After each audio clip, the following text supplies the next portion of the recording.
All right, today on For the Love of Sports, I have Iris Zimmermann. She is a 2000 Olympian in fencing. She's the AA project manager at Valor Performance.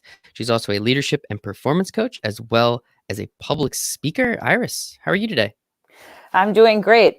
I'm in my house. Is everyone Okay, else in their house? I hope so. Crossing my fingers. That's definitely that's the whole thing we're trying to get through right now. Everyone's staying at home, hopefully sooner rather than later. Sports comes back and we all can be safely let outdoors. But until then, yes, thank you for being at home, Iris. We appreciate you and what you do for this country. So thank you for that. But Iris, the first question I have for everybody on For the Love of Sports is, why do you love sports so much? Oh, wow, you just drop a big question It's right away. fun. It gets people emotional thinking about it. And then I notice when you say a bunch of stuff, we're going to tie it back in later in the episode because that's just how this thing rolls. So, No, I like it. I like it. Why sports and what do I love about sports? Well, for me, it makes a lot of sense. What I experienced in sports and being under that stress and pressure and preparing to perform, all of those things and all the things I've learned, I apply it to day to day life performance, I guess people call it. So sports is for me this sort of microcosm of life. And it's almost in a way like kind of how we want to see life be, right? It's like if I work really hard and do all the right things and check all the right boxes, then I can also be on the top of the podium. So it's like almost like life making sense I when it love comes it. to sports. Yeah. That's pretty interesting. I haven't heard it said in that quite way, but I think it makes sense. I mean, it kind of it's life is kind of like a game, right? If you kind of break it down far enough, and you got to do what you got to do to win the game, and as you said, get to the top of the podium, which I think is pretty impressive. And obviously, we could start there. As I said, 2000 Olympian in fencing. You got some cool trophies and some cool stuff behind you, which I'm excited about. So hopefully more people do watch the video. But how does someone get into the sport of fencing? Because I'll be very honest, the only times I've heard about it were when I watched the Olympics and when I went to high school and found out my high school had a fencing team. Those are pretty much the only two times. So what were you and your sister and your family doing that allowed you to get into the sport early enough to the point where it could turn into a career? Yes, my sister is an Olympian as well, actually a two-time Olympian in 96 and 2000. And we're about 5.5, 6 years apart. So, my mother and father, they're both immigrants to the country. And my mother at a very early moment of being in the country realized that sports is a big deal in the United States. And if you do a sport and you do it really well, you can get a ride to a college. So she realized the opportunity was there. So she was kind of one of these earlier people that would kind of hunt and peck for sports for her child. Mm-hmm. And I don't want to have my kid have any idle time. I want them to make sure that they're going from school and then doing and pursuing a sport. So she was pretty forward thinking in that model. I think everyone now is all about that, of like, what sport can I play so I can be on an NCAA team and get in college. So my father worked for Kodak. He's German. My mother is Chinese. And, my sister started fencing. It was the only sport my sister did that she felt not bored in. She did swimming, she did gymnastics, and did tennis. And tennis is a thinking game, but I think it was just too far of a drive or something like that. But she liked the idea that you could think on your feet and strategize on your feet. So you're physically active, but you're also mentally active. And so I was probably 3 at the time she started. And, my mother being a mother and now me being a mother, I realized my mother's decision to make sure that both kids did the same sport so she didn't have to schlep them from here to there to everywhere. I was like, that's genius. So just get the kid in and start them in fencing. So I was 6 when I started fencing, and that's also early days, like even before or at the same time as someone like Tiger Woods, where we're like, oh my gosh, 6 years old. I can't believe they're starting a sport. So I did start the sport at 6, not uber seriously like Tiger, but my sister was going. And so I would be there at the fencing club, and it was exposure that way. And there's tons of athletes that the younger sibling gets an opportunity or greater opportunity almost because you're seeing it, you're in it more often, right? Absolutely. I mean, I tell my brother all the time, he learns everything he knew about baseball from me and, my older cousins. And it's funny, my oldest cousin and I, we would crush my younger cousins in baseball every year. joke's on us because they went and won state championships in baseball, and in senior year, they all went off to play in college in some capacity. And him and I are, we never quite got that. So they're lucky they had us. But I think you're 100% correct when it comes to that. Just the opportunity to see your older sibling play it. Of course, you want to be exactly like them, especially at that young of an age. So you're going to put in the energy, the effort. And as you said, your mom, very smart on her part. Let's just drive one place, but get 2 kids out of the house. The math just makes sense to me. It just makes sense. And we were living far away, and she's like, ain't nobody got time for that. So we're all going to go to one place. Respect that very much. I cannot disagree. And so at the time, you said at around 6 years old is when you started fencing. You said your sister was about 6 years older than you. So in 1996, when she has the opportunity to go represent us, the United States, I'm assuming, correct, in the Olympics, how old were you at that time?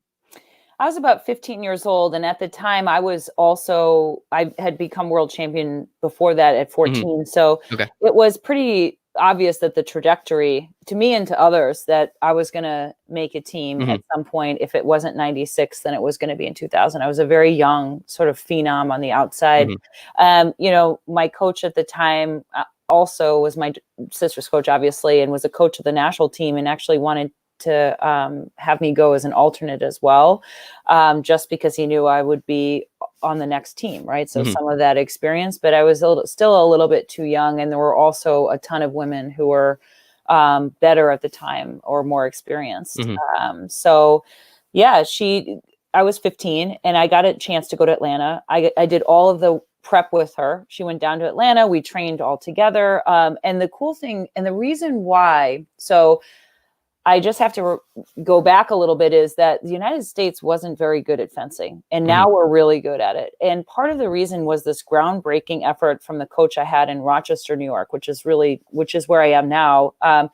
It's the small town. This guy starts a fencing program and starts a very serious fencing program where he does so well. My sister starts to do well on the world stage, and people start to move to Rochester to train with him. Wow. So the top 11 to top 16 women in the United States would be training in Rochester, New York before the 96 Olympic Games. So I had that exposure, and that was a huge reason why I was doing so well. And the mentality shift, like the mental shift of the reason why my coach was so good and why we shifted that culture for the United States is because he just took it seriously.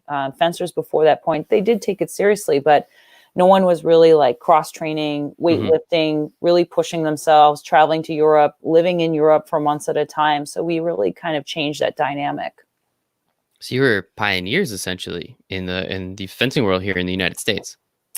Yeah. So my sister was the first junior World Cup champion for the United States, which means that at the end of the whole season, probably about 6 to 8 World Cups, she was number 1 in the world.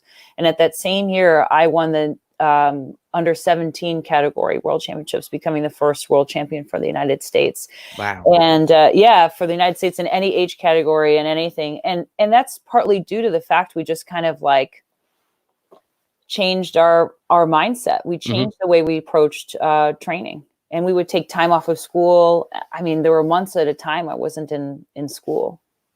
That's crazy. I mean, as a kid, that was probably awesome. And how, with both your parents being immigrants, as you said, this was probably confusing and like kind of a shock to them too, right? I mean, this is weird for anybody's parents. I mean, maybe weird's not the right word, but how did your parents handle this and just say like, oh, okay, you guys are now going to go travel to Europe for a couple months. Okay, see you later. Like, how did that work? I think part of it is that my sister was very successful, and my mother was seeing that. And, she was probably a Tiger mom before Tiger moms were labeled Tiger moms. So whatever it takes, we're going to do. Mm-hmm. Whatever it takes, we're going to make it happen. And our coach at the time made it seem like it was a normal thing. Like, okay, I'm going to travel it was very different times. Okay. And we didn't even have cell phones. I'm going to take your daughter. We're going to go to Germany. You're going to fence. She's going to fence, and I'll bring her back, and it'll be great. But, I mean, she was a teenager at the time, and it was a very different time. And by the time I was a good athlete, that had already been happening. My parents were used to it. My sister was also traveling with mm-hmm. me together. So, we would pack up in a van. We would travel a lot. Montreal, all over the world too, but also like locally. And then we would drive like these long distances to go to tournaments. And my parents never came because they couldn't afford to, like Hmm. this extra room, extra places. So it would be the whole team piling into a huge 18 passenger van, and then the team manager and the coach, and we would just drive there, and we would just have the team van. People would make fun of that, but we had a team van. That never, I mean, we own the fencing club. That would never happen now, Hmm. ever. Right. Yeah, little different now, I would have to say. Just going up to someone's like, okay, I'm gonna take your daughter. We're gonna go to Germany. See you in a couple months. Right now, you say it to me now. It is what it is. Back then, again, as you said, things were a little bit different. So it worked. I think that's the most important part of the story is it worked. Obviously, your sister going to 2 games, you getting the opportunity and earning the opportunity to go to another, I think is incredible. And as you said, I mean, it was kind of I never want to say expected when it comes to Olympic athletes because there's so much unexpected that goes into it. But as you said, I mean, at this point, you and your sister are pretty much, on the junior circuit, just absolutely crushing it. When she got to go, and 96 was in Atlanta. So thank you for reminding me about that because that's way easier for you to travel to Atlanta and spend the time with her. What was it like? I mean, as you said, you got to do all the preparation with her. You have to do everything. I know there's no experience. There's not quite the same amount of experience as that, but what did you take away from the 96 games that you were then able to use in Sydney in 2000? I think sometimes when you're, one of the things that we have an advantage of as being a younger sibling or just, a junior on a team having that experience is the experience, right? Like you go and it's not daunting anymore. It's not Hmm. like it's the Olympics. It's like the Olympics, right? Like we're going to work towards it. It's another competition. So it brings it down from its pedestal down to a place where it's attainable. So Hmm. I think that's the point of taking the younger athletes, the coach or the national coach at the time, my coach, took a lot of the athletes or the younger athletes just to make sure that we had that experience so that we could Hmm. take it from the place of being on a pedestal to a place that was more manageable.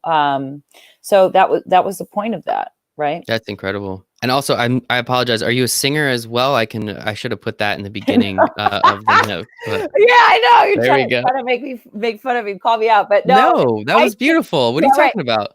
I sing to my fencing students sometimes when they're not Yeah. listening to me because I feel like I'm not a singer. It's terrible. I'm a terrible singer. I would sing. I sing to my students because when they're not listening, they'll listen to the singing. They will absolutely listen then. I promise you that. That was wonderful. And no, of course. I kid, I kid, I kid. So as you said, you turn it into bite-sized chunks almost. It's not like this unobtainable goal. Now it's okay, we're kind of on the path, we're working to get there, and then it's another competition. You're gonna qualify, you're gonna go, you're gonna compete. What was it like? I mean, obviously, so your sister goes in 96, then the two of you get to go in 2000. How much cooler was it to share that experience with your sister and having the two of you there, your entire family? Like, what was that like, and how much more enjoyable did it make it knowing that your siblings standing right there next to you in some capacity? Yeah, when you're 19, it's like you don't have great Hmm. perspective. So you're thinking like, oh, this is, you know, this is whatever it is. It's another Yeah. tournament. But to be honest with you, what brought it home was, and I think a lot of athletes will say this, Paralympic athletes will say it too, is the opening ceremonies. So we actually held hands walking into the opening ceremonies. And I think at that point we realized like, whoa, this is a culmination of all the things we've done. It was pretty fantastic. And, fencers don't get it where we have this huge crowd roar, right? We're in a huge Hmm. stadium and you can hear it and people are chanting. And even now I can kind of feel what it feels like. And I think it brought it home for us and how much work we've done and what we put into it. And it's unbelievable to be part of. There are only 3 people on the team. So you fence individual, you also fence a team event. And so there's Hmm. only 3 people. So it's the siblings Wow. plus another person. So it was a very intensive experience. And I think it leads us to continue to be as close as we are even now. And we owned the fencing club together for a very long time too. And it was a very, very intense experience. When you're in those types of experiences, I don't think you realize like how Hmm. amazing it is. And then I think in retrospect, you're like, damn, we made the Olympic team together. So, but yeah, what brought it home was that opening ceremonies experience. It's nothing like any athlete experiences. I'm sure football athletes might experience that, but us fencers, we never experienced that. It was unbelievable. It is such a, I've spoken with many Olympians at this point, and the always the opening ceremonies is something I want to know about, because the pageantry that goes around it, the opportunity, just having, as you said, all of those people cheer for Team USA or Team whomever or wherever you're at, and it just, the energy in the stadium, I've heard, is unrivaled, and people that have gone to multiple games, they say every single time they feel it, and every single time they want to continue to feel it, because there's nothing like it. And so, I mean, that part sounds like it was an absolute blast. What about the competition aspect? As you said, with being in fencing, just a sport that, you're not gaining, tens of 20s of thousands of people to come watch your events. Now, there are, give or take, I mean, 2000, so maybe not a billion at 2000, but now, these events around the world, especially during the Olympics, you get an easy billion people watching some of them in some capacity. How did you, again, so you were 19, so maybe you could kind of decompartmentalize this a little bit better, but how did you handle that aspect of knowing, like, okay, it's just another event, but it's not quite just another event? It wasn't the people that threw me off a little bit. It was just that the competition itself was so different. When you fence in a regular World Cup competition, it's 2 days of competition. You have round play, and then you go into a direct elimination. When you go into the Olympic Games, it's an automatic direct elimination. Oh, And wow. you know for months beforehand who you're going to fence. So they're watching videotapes of you, you're Hmm. watching videotapes of them. So it's a very different experience. And then on a micro level, it was a different experience for me too. And being 19, it was kind of hard to kind of shift, because when you go into this holding room, Hmm. they test all your weapons, and then they announce you, and you go out. And that's kind of par for the course now. But when we went there, the Olympics was a totally different experience. And you're in a holding room looking at your opponent. They're warming up, you're warming up, and you're like, so it is very jarring, because as an athlete, you're used to routine. You're like, Hmm. okay, I know it's 2 days of competition. I'm good. And you're a baseball player, you were a baseball player. So you know how important that routine is. And it's like the same thing. And then it's like you show up to the biggest competition, and they're like, okay, you're not going to be able to change until the last minute. And then we're going to introduce one person, and then an hour later we're going to introduce you. And so you're kind of like totally thrown off of your routine. And so I think that's the one thing that was hard for me.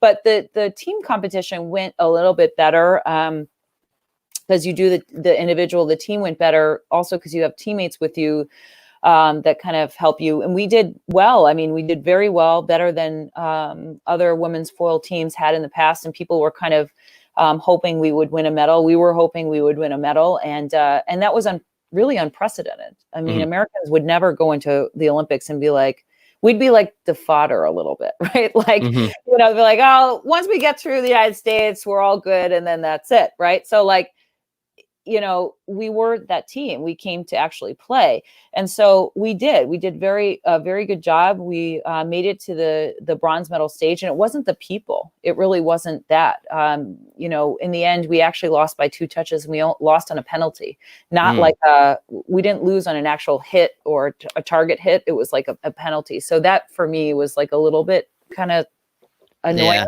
Yeah. Um, but yeah, I think the Olympics were just hard, not because of the big crowd, because of all of that, or who was watching. It was more the disruption of the routine, and Hmm. my personal inability to be flexible around that. Hmm. And yeah, I mean, it makes sense. And I do want to say thank you for bringing up my JV baseball career. Those 2 years were the best years of my life. So let me just say that right now. But no, I mean, the routine of being an athlete, especially an elite athlete at that high of a level, as you said, it's not the way your coach was managing it was kind of out of the ordinary, at least for fencing here in the United States. And that's how you got there. And then it's just crazy to me how many stories I hear where once you're there, it's just completely different. The competition's different. The way the competition's structured is different. Who's there, how it works. That part's crazy. I'm sure the media, I don't know. Again, this is 2000, so it's not quite like the last couple ones. But what about, did you have fun with that? Because I've heard athletes, again, coming from these smaller sports where, you talk to the same reporter twice and he's a really nice guy, and now you're talking to national media members from Fox and CNN and MSNBC, and you're just like, what the heck is going on? Did you feel any of that, or did you kind of have fun with it? Some of it was fun. Like I did a 17 magazine photo shoot. I Heck flew down. yeah. Yeah, I was like, this is the coolest thing Let's ever. go. Yeah, it's hard because at the time I was an athlete, so I'm pretty like. Yeah. And in the 2000s, they hadn't had like Lululemon and all these things for like, oh, an athletic body. So I'm trying to like fit. I got like off the rack athletic wear. And the woman, I'm trying them on, and like my shoulders aren't going in, and like she's like, maybe we'll try this size, and I'm like, maybe you need to go up another size. So I did a 17 magazine shoot, and that was cool. They flew me down to New York City. We did the 17 magazine shoot. You know, closer to the Olympic Games, and then I do remember like after you lose, they're like in your face with like Hmm. with that. And I think part of it lends itself to this sort of feeling that a lot of and you had mentioned my alumni experience, this feeling for a lot of Olympians that like there's all this hoopla and then there's not. And there's nothing. And then that is more difficult, I think, than anything else. And yes, like now you have to manage social media, you have to manage media, you have to manage all of that also in order to get funding and sponsorship. So those are extra pressures that perhaps we didn't have. We just put everything on a credit card and paid for it later. Hmm. And maybe that was easier, right? Than having to kind of farm out to try to figure out like, how am I going to make this money? You know, who are my sponsors? What can I say? What can't I say? What do I need to wear on the podium? I mean, those things are real stressors that athletes have to deal with. But I think if I can tell you a story about what it's like right after the Olympic Games and why Olympians feel this sort of down. So you are in a minor sport. Then you go and there's all this hoopla.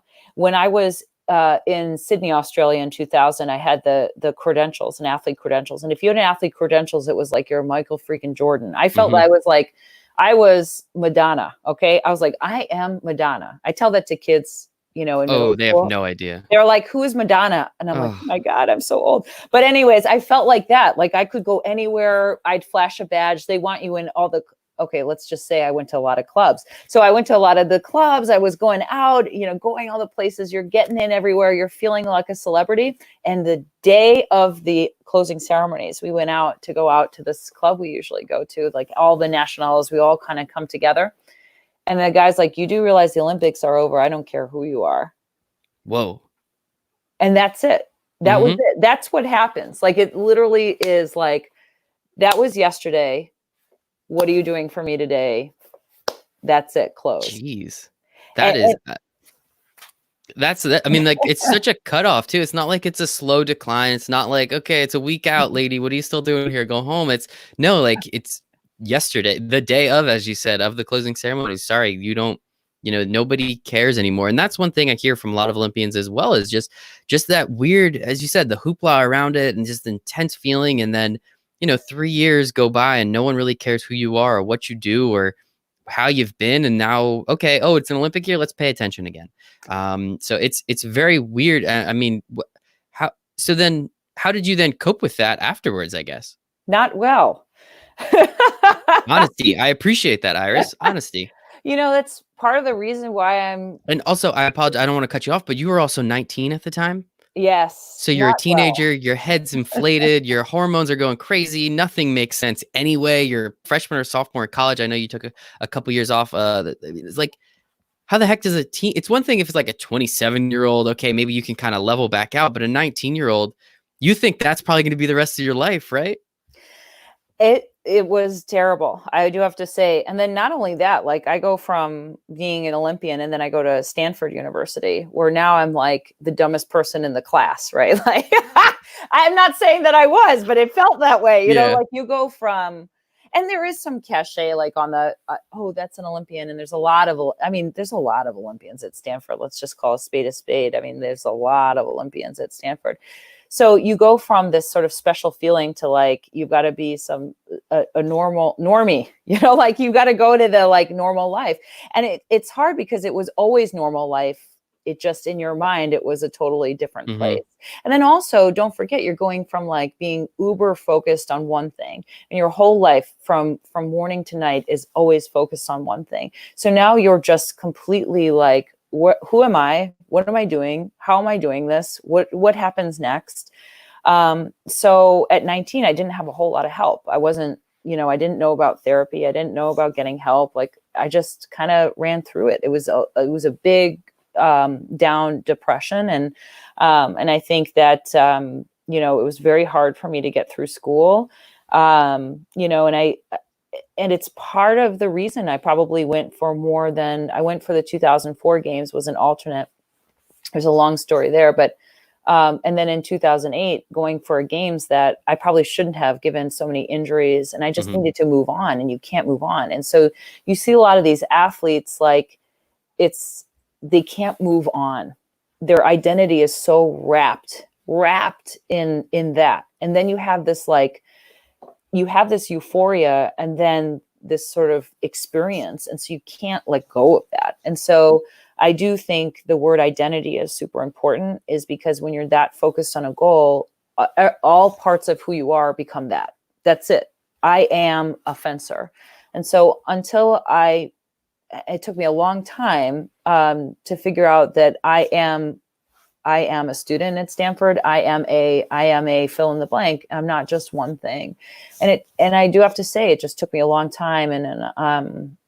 And we can talk about it later on. But the reason why it was so hard in 2008 is I had PTSD around some other things. But, I've dealt with a lot of that. I've dealt with a lot of the depression. I've dealt with much of that. And I can see it in some of these athletes. And it's why I do what I do now, is I can see it in high performers. It's when we forget to really take care of ourselves, to take care of what's solid in us, to be grounded. You can lose yourself in the pathway, even if it's socially acceptable, right? Like people are like, you're the best of the best of the best of the best. So it's all good. So all of the effort you put in, it's all awesome. And then in your head, you're like, oh, this is so healthy. Me just like focusing in on one goal and that's it. And doing whatever I can do to get to the top. That's healthy. And I think we forget sometimes that's probably not something we should be like championing, Yeah. And so, yeah. Well, thank you for all of that. Sincerely do appreciate it. That's what makes this my favorite thing I get to do, is because I get to hear these types of stories and what other people go through, and now how we can help them. I think that's the most important part. And that's obviously what you've laid a lot of your, future and current life's work to doing, is to helping others. And so we do appreciate that. So thank you. And yeah, I mean, it's you, as you said, you started fencing at 6. You started traveling by the time you were like 10 or 12. And now 19 rolls around and you make the first Olympic Games. So the second, I mean, you add 4 or 23, you're still in the prime of your career. Of course, you're going to make the next one. 27, that's even a pretty good shot too. You should absolutely make 3 games at that point. Obviously, as I said, it's not actually expected. There's so much other stuff that goes on, especially when you have 4-year, it's a 4-year sport, right? Everything is done in quadrennials, and you have to be peaking and mentally fit and correct and healthy at that one time.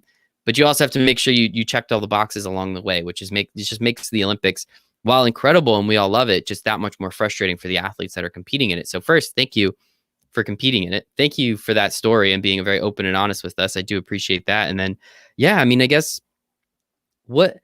as you said, it was very difficult for you to come to terms with, I'm not just a fencer. I'm a student. I'm an athlete. I'm an incredible singer. I'm going to start helping people later on in life.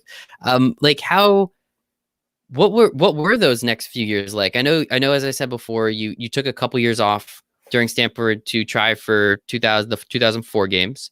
As you already said, you tried for the 08 games. That didn't quite work out. At what point did you finally come to terms with, I guess, yourself more than anything? Yeah, there's no real like off ramp, right? Like you have to kind of figure it all out. First, I want to start with like a historical reference. And I've kind of looked through it as Pierre de Coubertin, when he started the Olympic Games, the purpose of the Olympic Games wasn't to have professionals make that their whole thing, right? So what you see in the recent years is people are making this their full profession. And they're fully expecting that, yeah, people should pay me for my personality and who I am, and because I can throw a ball really well, or because I can run really fast. I mean, there's this weird expectation now of like, for some reason, we've now made it everyone, like race walkers, fencers, even too. It's like, but this is my profession now, right? Which also kind of, don't you think, muddies the water a little bit? At some point, it can't be your profession because you're going to be, 40 and having to retire in the sport, right? Like, what do you do at that point? What skills do you have? What can you do? So Pierre de Coubertin, in historical measure, like he was saying, look, it's for amateur sports. You go in one time and everyone gets together and it's a big world party. Because if you think about it, no one had fax machines, no one had, no one's like getting in a plane to visit with each other. This was our one time to everyone get together. So you saw very few athletes making this a profession. This professional look is very new. And I think it has some positive side effects and some negative side effects. But for me, the ramp has been really difficult. So I started my career in my late 20s, early 30s. I, couldn't get rid of that identity right away. As you said, I started at 6. So I bought the fencing club with my sister. It was a way for me to ramp down. So I started coaching. And then thankfully, I just kept going with the education because that's kind of something that I've always was always important too. And I'm also smart. So I like to think about things and curious about things. So I went to business school. But I was very lost. I mean, you can ask my husband when we first met, and I think I was in my early 30s or late 20s, right after the Olympic Games, and very lost, like, what am I going to do? Who am I? What am I doing? There was a lot of that. There's a lot of therapy. There's a lot of discovering this. It's a lot of falling down, a lot of skinning my knees, and trying to figure out what success really means. Right. Cause success for me was I have to be on a podium.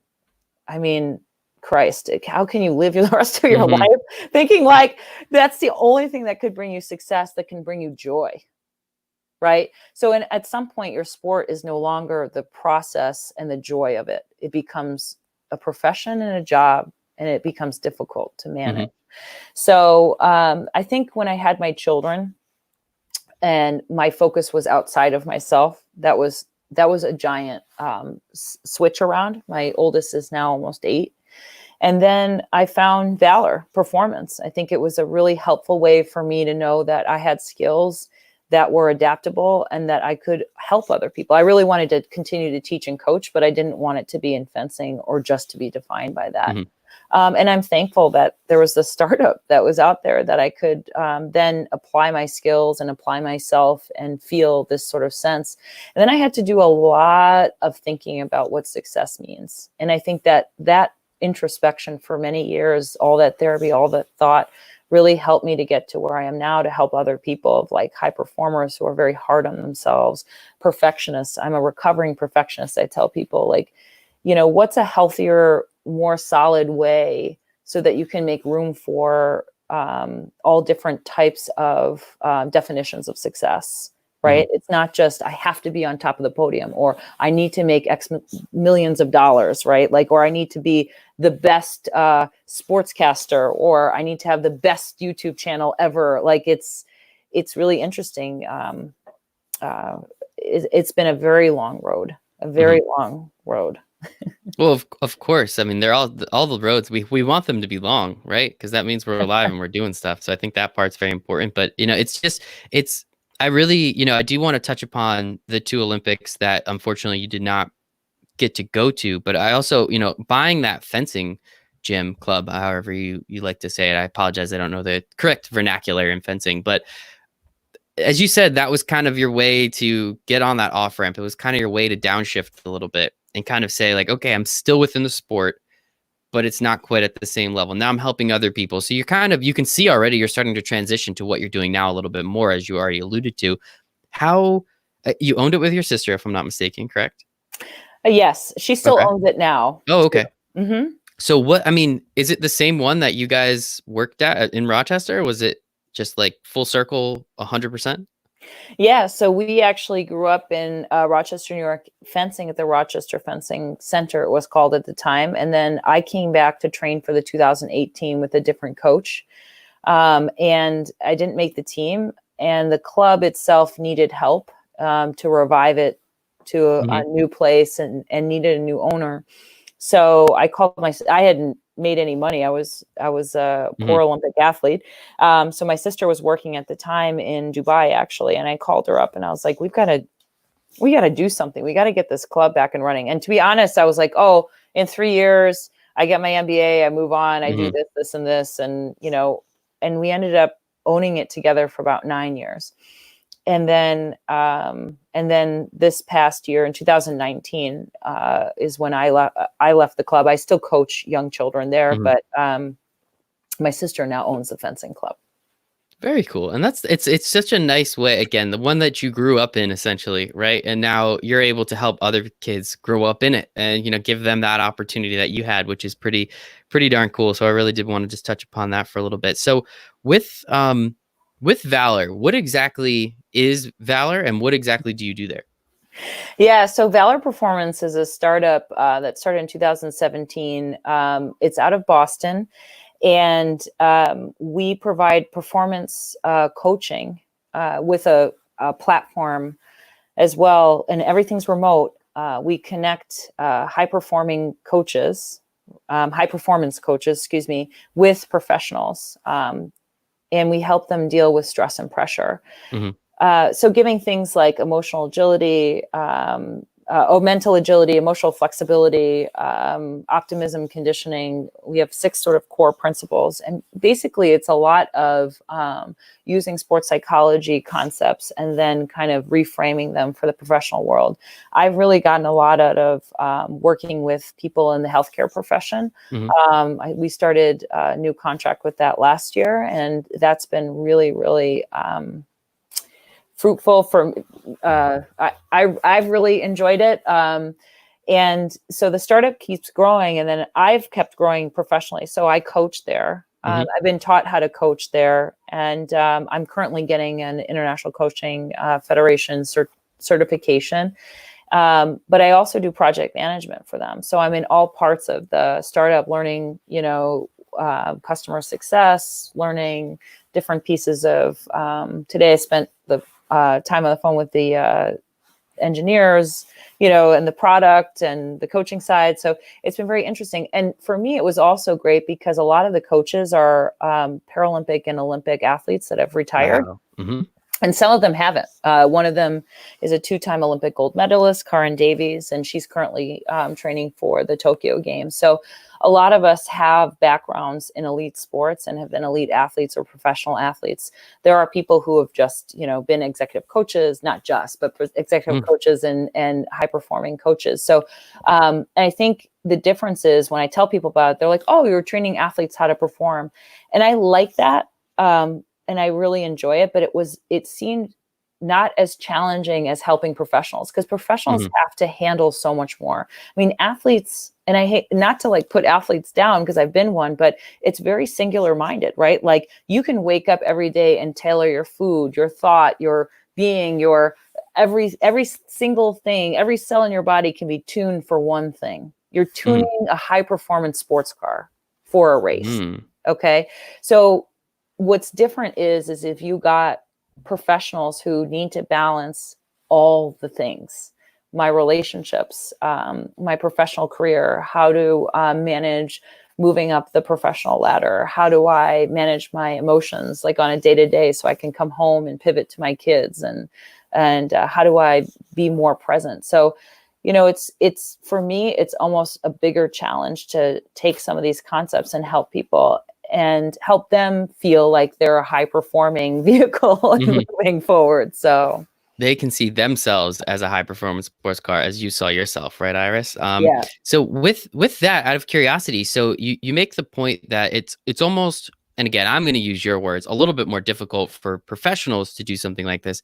Why do you think so many Olympians and Paralympic athletes gravitate towards becoming coaches for these types of people? Oh, for Valor Performance, you mean? Correct. Yeah. Did I ask that question correctly? Yeah. Okay.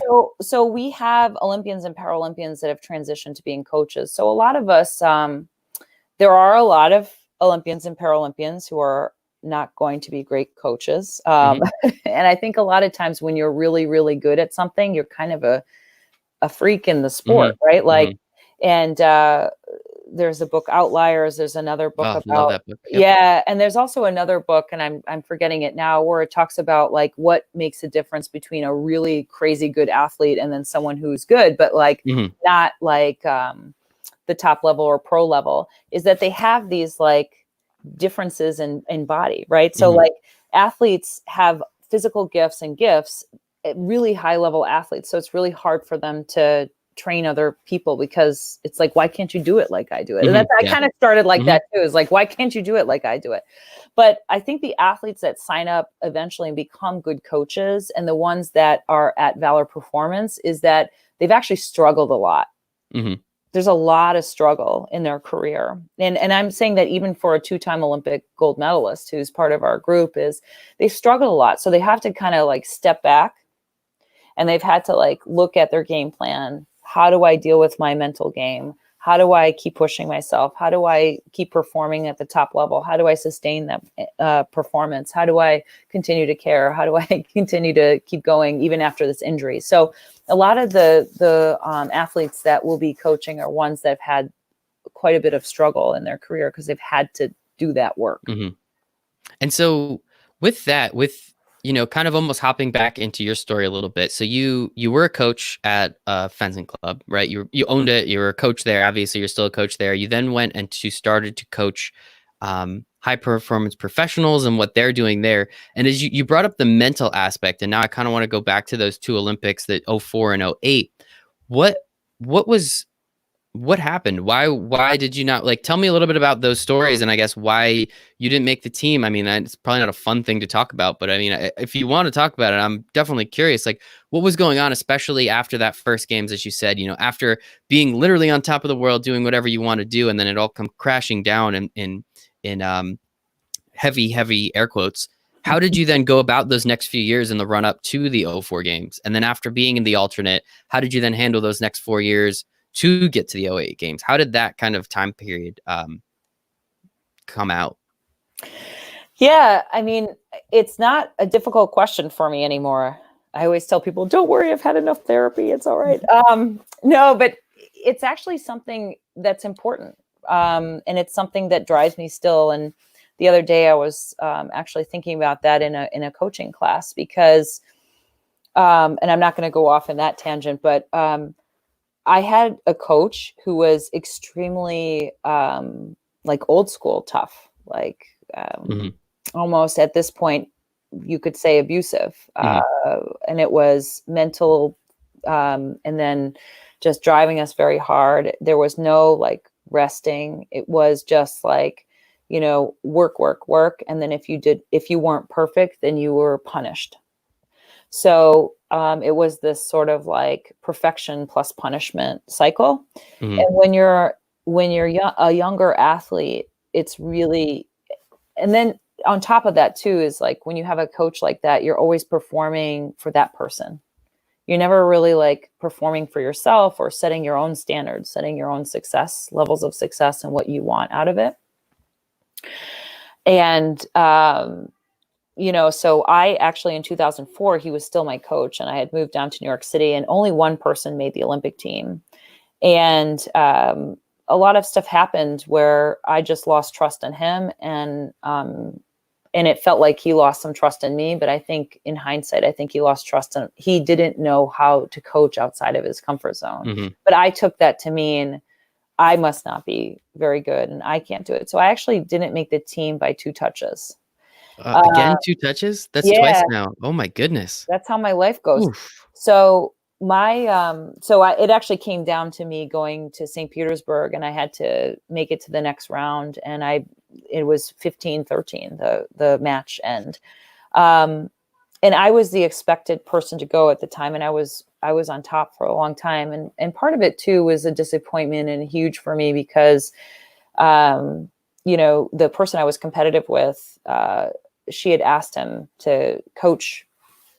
She said, "Can you coach me?" And he said, "Hey, is it okay if I coach this person who's going to be your competitor?" I said, that's not really kosher with me, because I'm not feeling like I'm very confident at the moment. And then he coached her anyways, and so she made the team. And yeah, so Okay. that for me was the beginning of the unraveling, right? And It's so one thing to ask, which was nice, but then to not even pay attention. I guess he was asking, assuming you were going to say yes, but clearly that was not the case. yeah, no, the answer was, oh, you're good enough. You'll make the team. It's okay. I just want a trainer because, you need someone to train with. But she was really good too. She was a competitor, and she made Olympic teams, and she's a silver medalist in Olympic games, and she's very good. So, so anyways, it was that for me was the first unraveling. And at first, when you deal with that type of coach or that type of situation, your first instinct is to bring it on yourself. I'm not good enough, and he doesn't care about me because I'm not good enough. I haven't performed. I'm not perfect enough. I'm not driving myself hard enough. So that's kind of my mentality after that. So I quit fencing because I couldn't find a way or a path to feel like it was just a lot. It's all the emotions and all of the feels. And then I went back to school. I finished schooling. I quit fencing for a while. And then the coach from here in Rochester said, you need to come back, prove it to yourself. You can do it on your own. And I think if I were given more time, and I was already injured, I actually have a prosthetic hip now. But I had an injury to my hip, and it was always bothering me during that year. I think it would have taken me some time to get there, but I think I would have become better had I felt like, I can do this on my own. But it was I only had 2 years to prepare for the 2008 Olympic Games, and it was too much. There was a point where, I dealt with, I told you, PTSD because of that. There was a point where I remember this clearly. I was on the strip in Havana, Cuba, and I got on the strip, I hooked up, I put the foil in my hand, and I looked up and I go, what the hell am I doing here? I was like, and it wasn't like, what the hell am I doing here? How to get here? I literally was like, I don't even know what this thing is in my hand. Like, can someone tell me what I'm doing here? And it was really very interesting because the brain just sort of shut itself off. It just didn't want to push anymore and drive anymore. And I wasn't listening. I just kept going and going. So it was burnout, right? What's that feeling like? Scary. Yeah, right. Like that has to be something that you've done again since you were 6. I mean, I don't remember too much before 6, so I kind of consider that the start of my life, right? And now all of a sudden your brain doesn't know what to do with it. That's got to be just such a foreign feeling. It's weird. Like I hooked up to fence someone. I looked to the side. I was like, how am I supposed to do this? Like, what do you do with this thing? Like, where does it go? I literally was like that checked out mentally.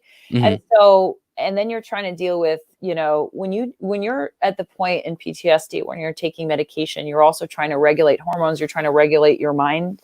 And you can't do that anymore just with meditation and being in the moment. It's a very different place. So when people say they're dealing with that type of that point, you're not in control of that. So I think at that point I realized I'm not really in control of what's going on now. So I have to do the work to get healthy. And so I think it just took me a while to realize what had happened, what I'd been through, how to move forward. And because I was so injured, and I told you got a prosthetic hip, I couldn't do the healing through fencing.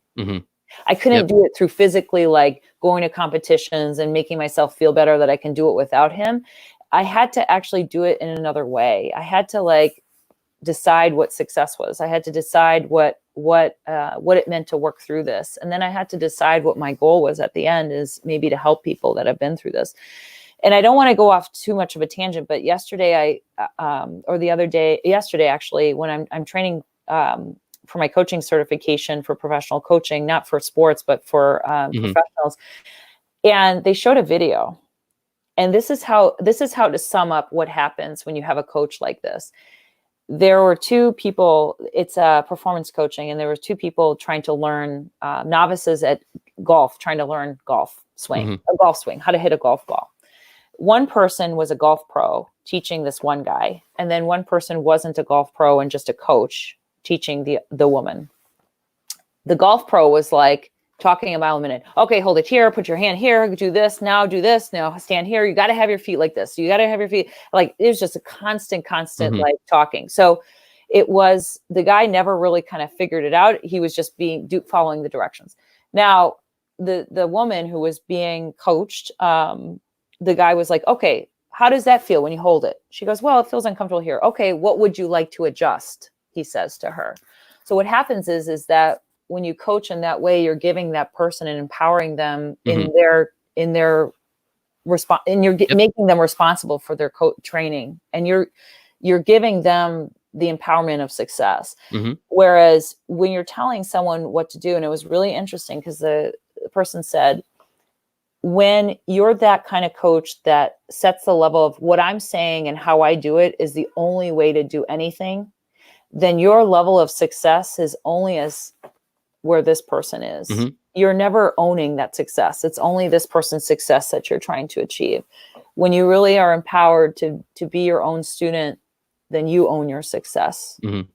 Does that make sense? Yeah, 100%. And so I never owned my own success. It was always someone else's I was trying to achieve. And so that no longer fit for me. And that's it. And I'm at a point now where I totally own that. That's awesome. And congratulations. And thank you again for that story. That is, I like hearing real stories, right? Like that's how people learn. That's how people do things. If we just hear the fluff, we're never going to make it anywhere. So I appreciate you being very honest with us on that. And, it's, again, so during that time where you had to start taking medication and you couldn't remember how to use your weapon, I have to assume there was a couple of moments in time where you're like, why the hell am I here? And why the hell am I doing this? Like, at what point were you just being stubborn? I guess maybe, is that the right word? Maybe you were just being a little hard-headed and saying, no, like, I'm going to do it. This is what I said I was going to do, versus being like, okay, maybe that was it. Kind of sucks to go out like that, but maybe it was it. Like, how do you handle kind of saying you're done versus somebody else saying, no, Iris, you can't play anymore? What it takes to be a top level athlete is a double-edged sword, right? Like when you have to push through pain, when you're pushing through things, when you're doing things when no one else will do. First of all, those are all celebrated things, right? Of like, oh, this person's Olympian. They'll just do whatever it takes, right? The other side of that is you'll do whatever it takes, right? So you have to know that what makes you really good at something also makes you really bad at recognizing other things. So my sister ended up, I was in such a bad place that my sister ended up buying a ticket to Poland to the last competition I had. And I couldn't get it back together. I couldn't do any of the fencing moves. Like my coach would say, hey, try to do this, some simple thing. And I was literally like, I don't know how to do that. Right. Like, it's just like, how do you go from an identity that's your whole life to how do I do this? And so I sort of fell apart. And I remember it's like very dramatic. I should have like a movie. It was raining in Poland. Oh my goodness. Yeah, you're right. Yeah, it was raining in Poland. And I sat in the middle of the street. And I remember feeling like I can't move. Like I can't even take another step anymore. And it's like the body physically, if I can't stop your mind, because Iris was like, if I can't stop your mind, if I can't make you realize that you're really messed up, then what I can do is just physically just stop you. So I just sat, and my sister came across the street, literally picked me up. And then we got on a plane together, and that was it. I knew I was done. And it was not any of my own smartness to say, oh yeah, maybe I shouldn't pursue this and keep doing it.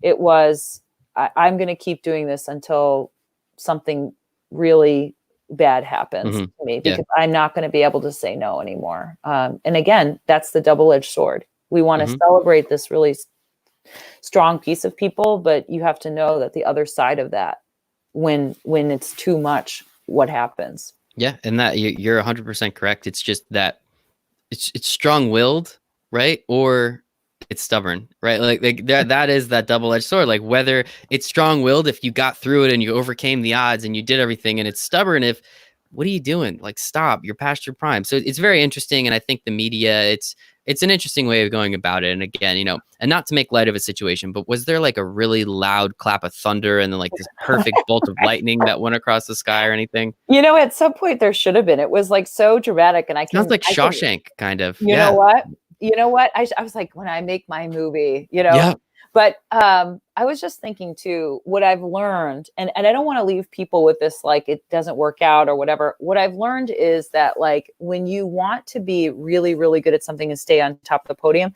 Mm-hmm. things become really extreme. Like you're going to the very extreme. So think of like Superman. He's got all these superpowers, but think of like if he could never turn off his X-ray vision, Mm-hmm. or Yeah. never turn off his, which would be weird, but more Weird. of like the laser The beams. laser beams. Yeah. Yeah. Laser Yeah. beams is what I meant. Like if you could never turn those off, right? Like that's part of it, is that you go to the extreme where you can never turn off these laser beams in your eyeballs. So like everything gets shot up, which means when I'm a coach, when I recognize when people go to extremes, I'm like, well, Superman can turn in and turn it off. Right. Mm-hmm. Like there's situations where you can flex that stubbornness and it's a superpower, but there's situations that where you flex that stubbornness, it's going to be to your detriment. Mm-hmm. So you have to learn how to flex those things and then know which pick and choose which experiences you're going to really flex on it. And you're also going to take it to a little bit of extreme and recognize that.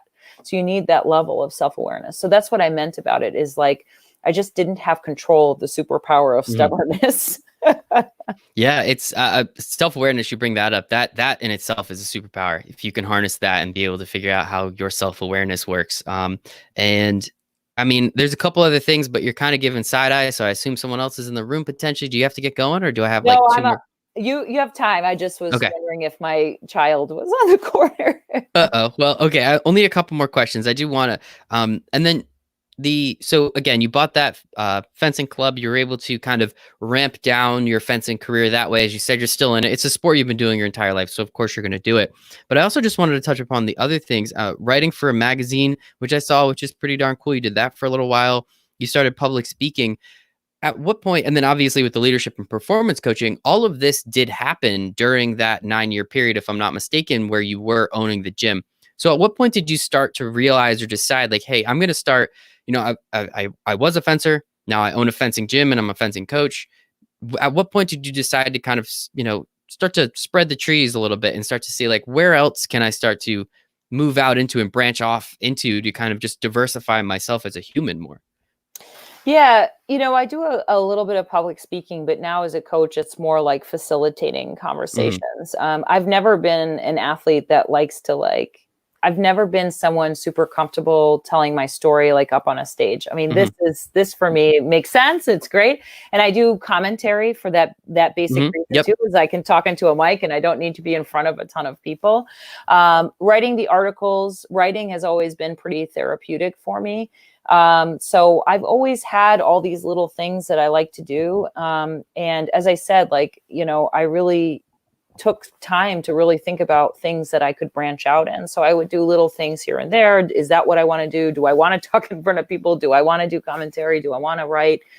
And how much do I want to pursue it? And also just remember, like, being an Olympic athlete, I only pursued one thing and I pursued it like all the way down the path. I also wanted to know what it would be like, what people do when they experiment. Like, I don't need to be the best of the best of the best at like writing. I could just write. And I was like, oh, I can just write. This is fun. I can do something and not feel the pressure of being like the best of everything. It was about 3 years ago that I started feeling like a little bit like this isn't fitting, right? It was like kind of like an ill-fitting jacket. I was like, I don't feel this anymore. Like, I'm not joyful all the time when I go to the fencing club. My sister and I started arguing more about what we're going to do about the fencing club, and we weren't seeing eye to eye. And I was just losing sort of that passion for it. And I'm definitely someone who wants to wake up and like really enjoy what I'm doing, and put the work in. And so it just wasn't happening for me anymore. It was becoming too difficult and I was too negative about it. And also when you own your own business, and when you have to work at night, because that's what fencing clubs are. They're open at after school hours, and I have small children. So for me, I was like, the choice is there. I have to be at home I want to be at home with my kids. They bring me joy. Helping other people, teaching other people brings me joy. I want to do more of that and less of wondering how much toilet paper costs and whether or not we should buy it now or a month from now. I was like, I don't care about these decisions anymore, or, because those start to take over when you own a Mm-hmm. business. It's not like, oh, this is great, I just walk in and coach and then leave. It's like you walk in and there's 800 problems, and then you're like, I wish I had more energy to coach. And so you never really had the energy to do the things that I really, really was connected to. So for me, it was those kind of things. And it was also that learning of stubbornness. Like, if I was the person before, I would just be like, no matter what, I'm going to make this fencing club the best fencing club ever. And like, but I realized, I was like, oh, this isn't fitting anymore. Mm-hmm. I really want to try something else. And even if I'm kind of bad at it, I still want to do it. Something else. Right. It's still fun, right? That's the cool part. Like, I'm not that great at this yet. I'm getting better, of course, but hopefully one day I can get paid to do it. And until then, we keep on rocking and rolling. But Iris, this was absolutely incredible. Iris Zimmermann, 2000 Olympian, at project manager and coach, performance coach at Valor, public speaker, I guess, kind of, soon to be script writer, soon to be just top Singer. Billboard chart singer. You knew I was going there. Don't worry. I wasn't going to let that go. Iris, sincerely appreciate your time today. Yeah, I appreciate the ability to speak. And I hope, even if it reaches one person, they feel like, wow, I learned something. Like, for me, it makes a difference. So I'm happy to hear that, but I promise it's going to reach more than one person. I promise you that. Don't worry. I'm only used to reaching one person at a time as a coach. So, It works out then.